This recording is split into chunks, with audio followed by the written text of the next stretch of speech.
Азийн хөгжлийн банкны санхүүжилтээр хэрэгжиж байгаа зээлийн батлан даалтын тогтолцоог дэмжих замаар эдийн засгийг төрөлжүүлж, ажил эрхлэлтийг нэмэгдүүлэхийн төслийг зээлийн батлан даалтын сан арилжааны банкуд хамтран хэрэгжүүлж байгаа. Тэгвэл өнөөдөр Капитрон банк зээлийн батлан даалтын сантай хамтран хэрэгжүүлэгч банкар шалгарч хамтран ажиллах гэрээнд гар үсгэж зурлаа. Жилийн хүн 12-15. Тэгэхээр энэ одоо төсөлд өнөөдөр Капитрон банк зээлийн батлан даалтын сантай дамжуулан зээлдүүлэх гэрээ, хамтын ажиллагааны гэрээг зурж байна.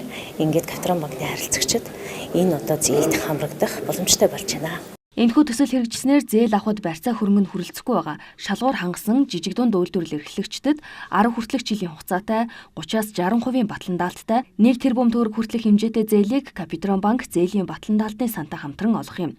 За өөрөөр хэлбэл барьцаа хөрөнгөний дутагдaltaй байгаа зээлдэгч хөнгөлөлттэй хүүтэй урт хугацаатай их усүртэй батлан даалттай зээл авах боломж бүрдэж байгаамаа.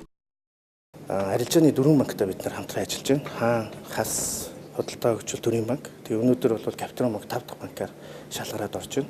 За Капитрон банк шалгарч орсноор бол мэдээж Капитрон банкны харилцагчид мөн бол жижиг дунд бизнес эрхлэгчид улам илүү хүрээнд банкуд нэмэгдэх толонд бол одоо зах зээл маань тэлнэ.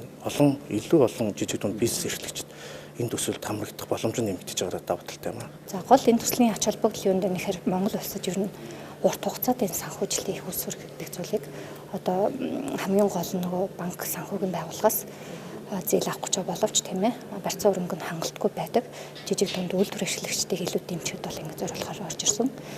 Капитрон банкны хувьд жижиг дунд бизнес эрхлэгчдийг дэмжих чиглэлд олон төсөл хөтөлбөрийг амжилттай хэрэгжүүлж ирсэн туршлагатай банкуудын нэг юм. Өнөөдрөөс эхлэн энэхүү төсөлд хамрагдахыг хүссэн жижиг дунд бизнес эрхэлж байгаа хэн бүхэн Капитрон банк болон зээлийн батлан даалтын санд хандах боломжтой юм а.